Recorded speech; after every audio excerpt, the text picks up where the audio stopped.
À présent, intéressons-nous à la sérialisation avec voilà, la classe festival de nouveau. On devrait avoir une méthode load festival from file et une méthode c festival to file pour obtenir ce format XML. Pour ça, on utilisera la librairie Stream, comme on a vu. Alors, on va partir donc du projet Unit Test Festival, dans lequel on a déjà une classe festival. Voilà. Et vous allez voir qu'on aura besoin donc d'avoir un constructeur qui fonctionne, qui est correct, parce que là, les constructeurs qu'on avait générés lors des tests unitaires étaient basiques et n'étaient pas complets. Donc, on va devoir compléter ça. Je crée une classe MyUtilities. Je n'ai pas envie d'écrire, je pourrais très bien écrire mes méthodes dans la classe Festival, mais je préfère avoir ça dans une autre classe, MyUtilities, avec une méthode main. Voilà. Et l'idée, c'est qu'on va vouloir appeler la méthode statique save festival to file.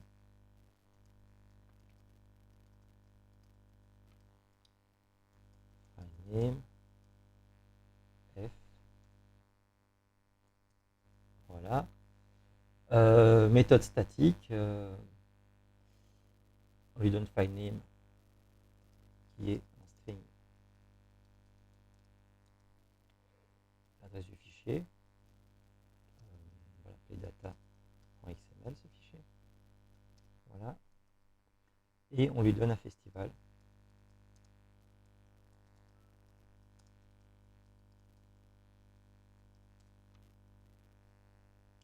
Qui sera égalisé.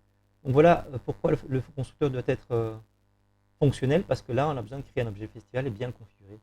Donc si on vient un petit peu voir ce qu'on avait ici, il y avait notamment un petit oubli, il me semble, ici, parce que j'avais pas pensé que le festival, il hérite de événements, et donc il y a le champ texte ici qu'on a oublié de mentionner. Le champ texte, ben, par exemple, là je dois le fournir comme ceci, le texte du super de l'événement, suivi du nom du festival. Ça c'est un peu plus correct. Pareil en dessous, le texte de l'événement, suivi du nom du festival. Bon, ceci dit, donc complétons un peu notre full paramétré. Là, je vais le mettre en premier. Tiens,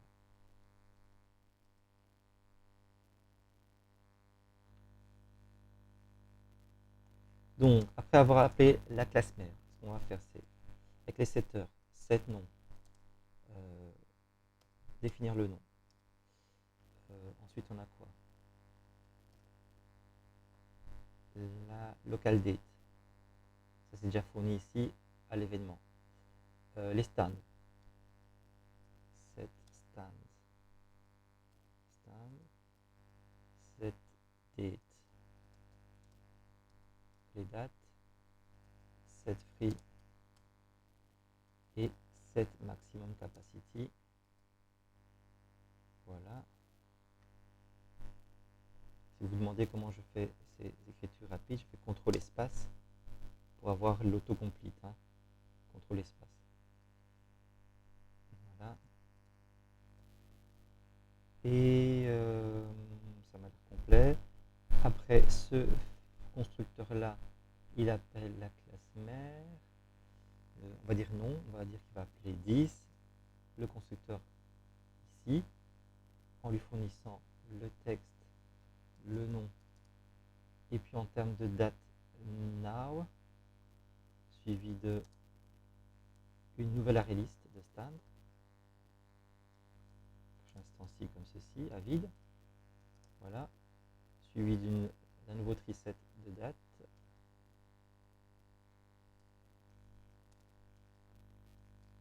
Voilà. Free, on va mettre à false par défaut. Et maximum capacity, il est fourni en paramètres. Voilà. Comme ça, j'ai mes constructeurs qui sont complets. Ça me génère des erreurs dans les tests, puisqu'effectivement, je pense que dans les tests, comme je n'avais pas pensé à utiliser ce champ, le constructeur ne prévoit pas. Il faut un constructeur qui ne prend que le nom du festival. Ok. C'était nickel. Full paramétré, mais cœur de nom. Très bien. Donc je prends ceci. Je viens le mettre là. Il dit je ne mets pas le texte. Du coup, là, c'est chaîne vide. Voilà. Je pourrais utiliser plutôt 10. Je vais utiliser plutôt ça. Voilà. Et mettre chaîne vide ici.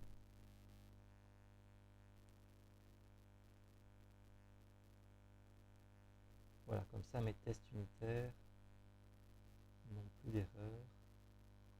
J'utilisais quand même celui-là aussi, très bien. Alors, c'est celui-ci.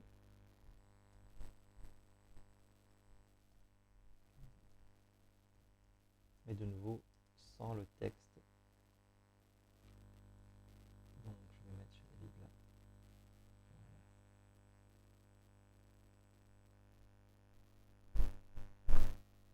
Il y a lieu normalement de corriger mes tests unitaires, de dire voilà, j'ai oublié de gérer le champ texte, et donc assert equals, chaîne vide, get text, si je veux effectivement que le texte soit vide lorsqu'il n'est pas fourni. Bon, c'est pas important ici. Alors, retourne à My Utilities. Maintenant, je vais pouvoir fournir toutes les informations nécessaires. Donc, on commençait par le texte du festival. C'est Festival du jeu de Bruxelles.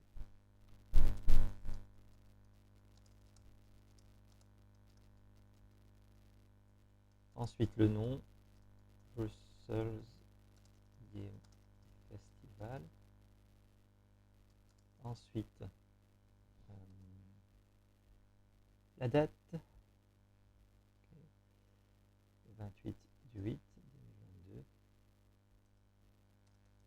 Local date of 2022, 8, 28. Ensuite, il me faut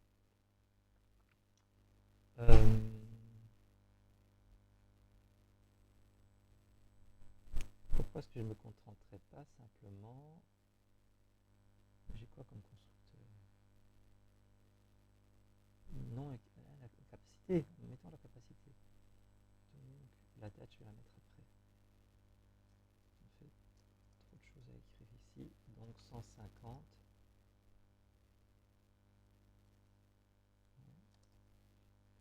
Voilà, comme ça, c'est instancié. Et puis par après, fget date event, là, j'y mets ma date. Pas get, set. Voilà. Maintenant, donc j'ai fait le nom, j'ai fait free, f7 free, set free true. Ensuite, les dates, ok, f.getDate, oui, get, parce que je dois d'abord récupérer la liste, et puis add, le triset plutôt, et puis add. Et donc là, j'ajoute la value,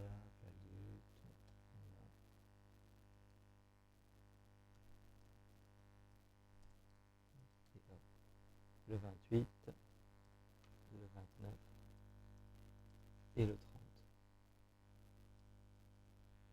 Et puis pour le stand, get stands, je récupère la liste et j'y ajoute un nouveau stand. New stand. Et c'est le stand de poker, catégorie carte, capacité 15. Okay.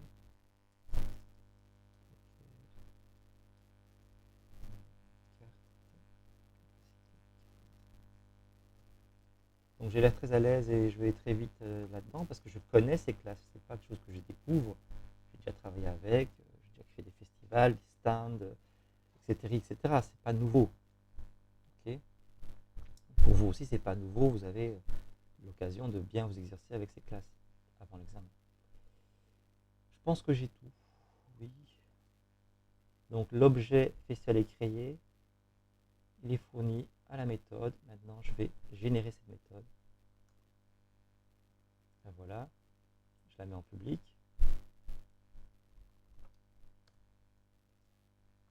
Voilà.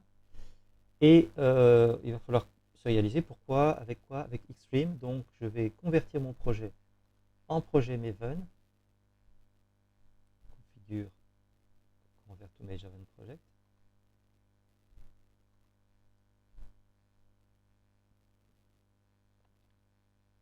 Voilà, je vais dans le POM XML. Et c'est un reliquat. Normalement, c'est pas là, ça n'existe pas.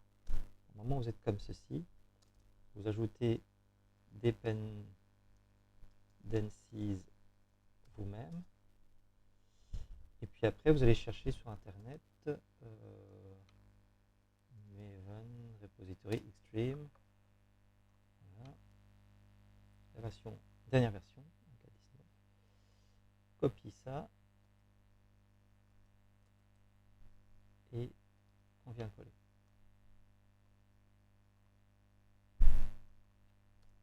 Et lorsque vous sauvez ce fichier, hop, lorsqu'on sauve, il est en train de tout télécharger. Voilà. Et voilà, les librairies Xstream et ses dépendances. Ce qui me permet maintenant de faire Xstream XS New Xstream. Il y a besoin d'un DOM driver ou bien de possibilité d'utiliser le Stax driver à partir de Java 6, donc on est bien au-delà maintenant. J'importe, voilà, et ça aussi. Voilà. Ce qui me permet ensuite de faire xs.tout XML pour générer. Voilà. Si vous voulez, on peut aussi lui donner cette version-là qui lui donne l'objet et le writer. Alors, ce serait un buffered writer. Mais j'ai pas forcément envie d'utiliser un buffered writer. J'ai envie d'utiliser plutôt un NIO2. Donc, je vais juste lui donner mon objet festival à convertir. Il va me renvoyer une chaîne de caractères XML string.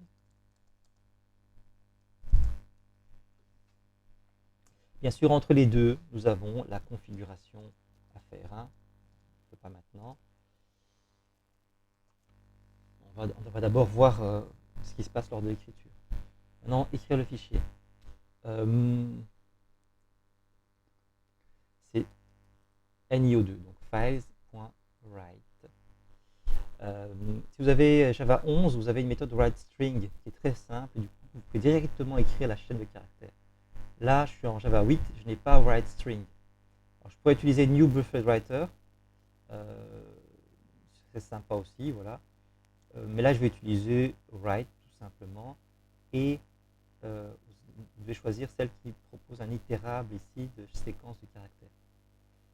Avec ou sans le jeu de caractères. Voilà, je vais utiliser celle-ci, la première. Donc, path, lines et options. Alors, options, c'est standard open entre l'espace option, qui est une énumération dans laquelle vous pouvez choisir create new par exemple. La constante. Donc, ce sont des constantes de configuration. Vous avez append, créer, delete and close, etc. Read, write. C'est dans la documentation. Paf, on va lui donner donc un objet path qui est récupérable avec paths_get et on lui donne le file. Donc attention, donc le truc c'est que ça c'est paths avec un S comme files avec un S. Or là c'est path sans S. Important. Maintenant les lines, je convertis en liste de string pour obtenir lines. Mon XML string, qu'est-ce que je vais faire? Je vais faire un split dessus. À chaque retour de ligne, je fais une nouvelle case de tableau. Donc ça, il faut savoir, c'est dans la documentation de Write. Write attend à ce que vous ayez donc une liste de chaînes de caractères terminée par un retour de ligne. Donc c'est pour ça qu'ici, je casse à chaque retour de ligne pour obtenir ce résultat. Mais je dois avoir une liste, donc je vais convertir mon tableau arrays.asList en une liste.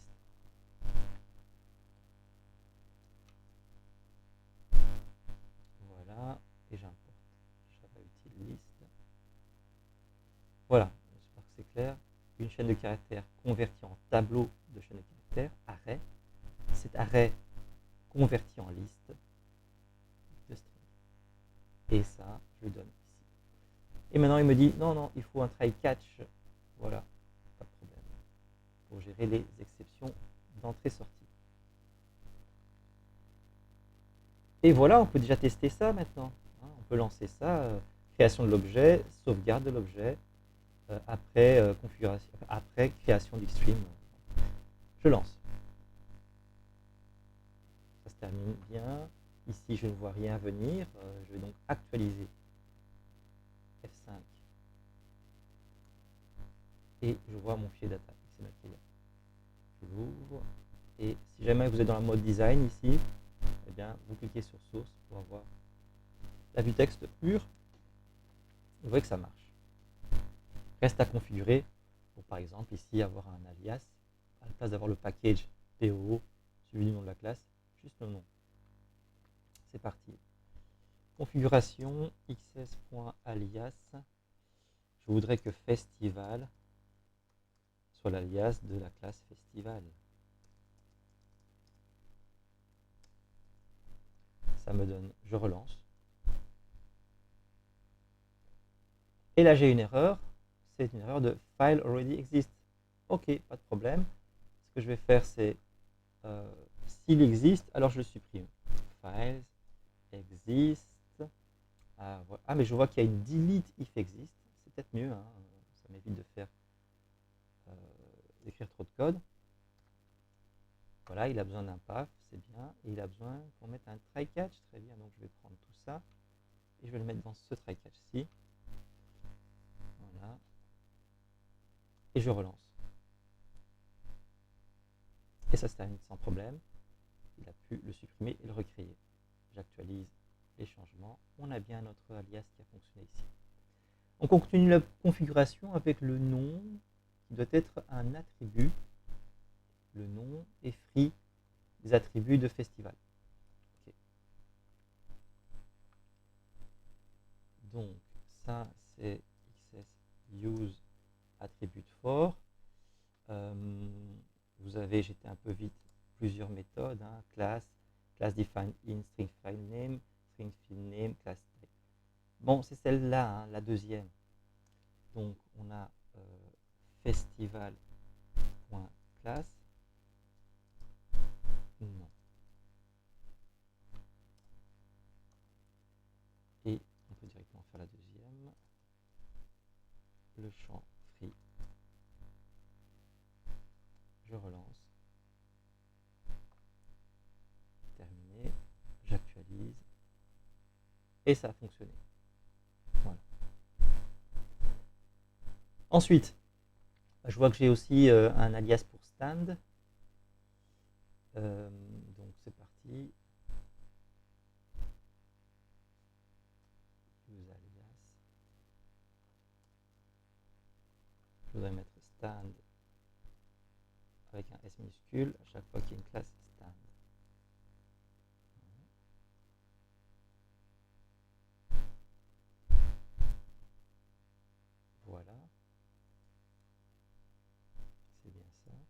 et il y a des attributs catégorie et capacity. Ok. Donc je reprends ceci. C'est un attribut pour la classe stand et le champ c'est catégorie. Et je fais directement l'autre, capacity. Je relance. J'ai été trop vite. Hop, hop, j'actualise. Et là, ça fonctionne très bien. Je vois également qu'il y a ici une collection qu'on ne veut pas voir apparaître. Pour les dates, j'ai bien un conteneur date au pluriel, le champ date et chacune des dates. Et pour les stands, je ne veux pas. Pour les dates, j'ai ça. Et pour les stands, je ne veux pas un stands au pluriel avec tous les stands. Du coup, je vais ajouter une collection implicite. Add implicit collection. De nouveau, on en a plusieurs. Celui-là, donc c'est pour la classe festival. Le champ stands. Voilà.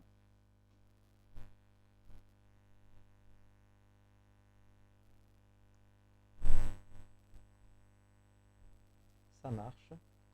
Et pour les dates, local date, il faut un alias. Ok. Alias de classe. Je voudrais date. Chaque fois que tu vois la classe local date. Hop.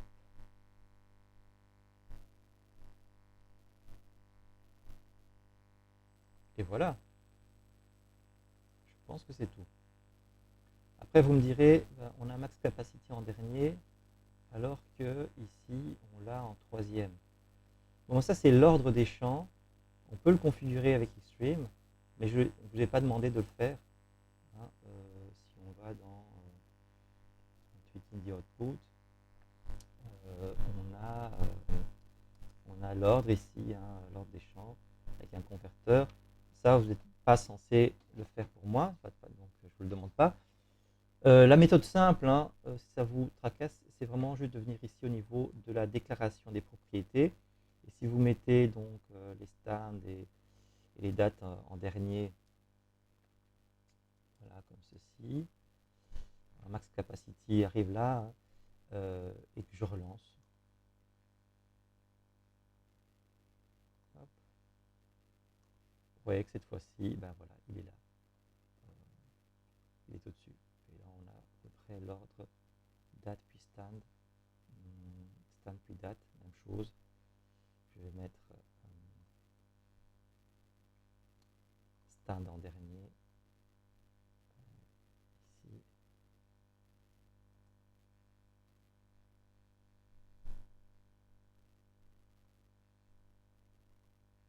Voilà. Et là, on a l'ordre. Donc, c'est pas nécessaire, l'ordre n'a aucune importance hein, dans un fichier XML, ni dans la déclaration ici des champs. Mais voilà, si vous y tenez, cet ordre-là donc donnera ce résultat-là. Dernière chose, ici, on a aussi année, mois, jour au niveau des dates, alors que dans l'affichage ici, j'ai bien jour, mois, année. Ça, c'est un converteur. À nouveau, je ne vous demande pas d'être capable d'écrire des converteurs. Donc, on va s'arrêter là. Et c'est déjà très bien. Ok, dans l'opération inverse, on veut lire. Donc, imaginons qu'on est donc finalement, imaginons pas, on l'a fait.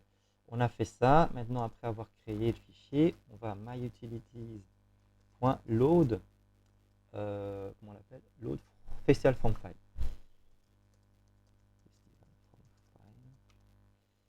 File name. Et ceci nous renvoie un objet festival. On va l'appeler loaded festival. Voilà. Et on va juste comparer tout simplement le contenu en faisant l'écriture.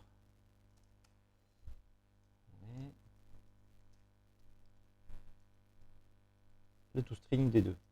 Voilà. On pourrait faire d'autres comparaisons, d'autres vérifications, mais juste comme ça sera suffisant pour nous. On préfère des tests unitaires, j'ai pas besoin, c'est pas le but ici de cette partie de l'examen. Donc voilà, je crée la méthode et je la déclare publique. Voilà. Et vous allez voir ici, c'est très court, hein, load est très facile à écrire. Donc l'idée, c'est qu'en fait, on a besoin d'avoir Xstream, donc on va l'instancier, le configurer et tout ça.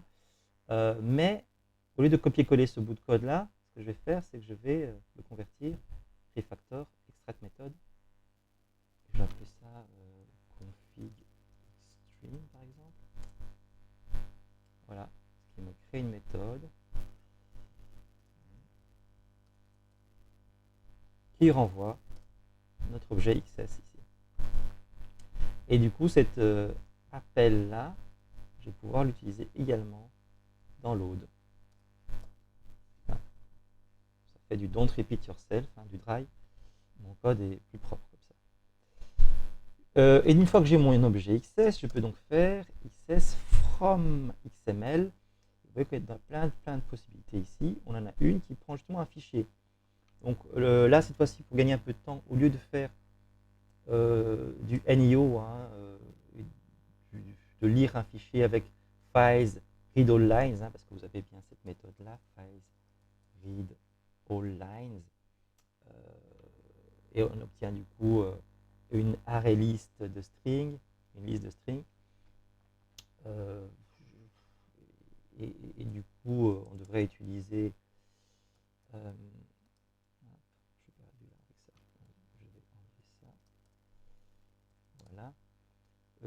du coup, on devrait utiliser la version ici string XML après avoir fusionné la liste de string. Oh là là, c'est possible, hein, mais on n'a pas forcément le temps. Voilà, ce que je vous demande, c'est juste être capable de manipuler tout ça. Donc, on lui donne un objet file. Cet objet file,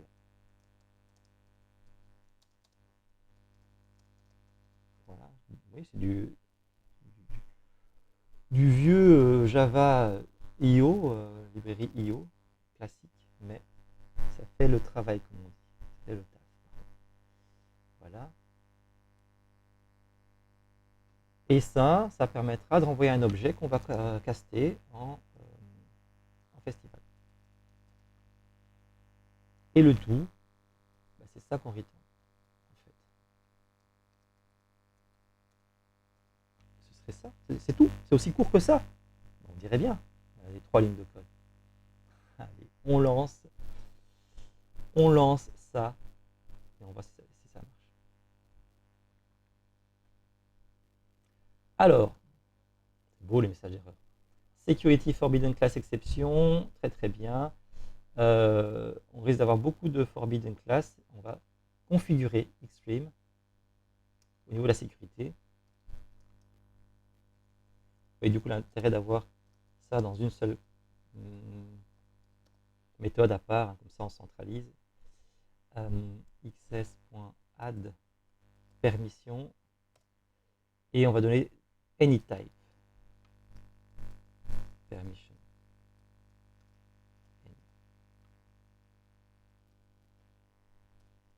Voilà. Au lieu d'autoriser la classe festival, la classe TAN, la classe local date, etc., on autorise tout. Voilà, et on relance. Et voilà, ça marche, ça a bien affiché les deux festivals avec le même contenu. Voilà. Le fichier a chaque fois été supprimé puis recréé, et il l'a lu et m'a recréé mon objet à l'identique, load de festival que j'ai affiché en premier, et puis l'ancien F que j'ai affiché également. Voilà, vous voyez que du coup c'est très court, hein, load festival from file, c'est assez facile. Voilà pourquoi j'ai pas envie de l'alourdir en utilisant NIO avec files, read all lines et tout ça, et convertir, etc. Cette bonne vieille méthode fonctionne très bien. Tandis que ici, dans ces festival to file, j'ai eu envie d'utiliser vraiment files write, la librairie NIO, Et du coup, j'ai dû convertir ma chaîne de caractères en une liste de chaînes de caractères. Pour rappel, si vous avez Java 11, voire plus, vous pouvez utiliser WriteString à la place. Et là, vous pouvez directement mettre la string XML string, comme ceci, et vous n'aurez pas à convertir. Et voilà, on gagne une ligne de code. On gagne aussi peut-être en calcul, en traitement. Ok, bah c'est tout pour la sérialisation.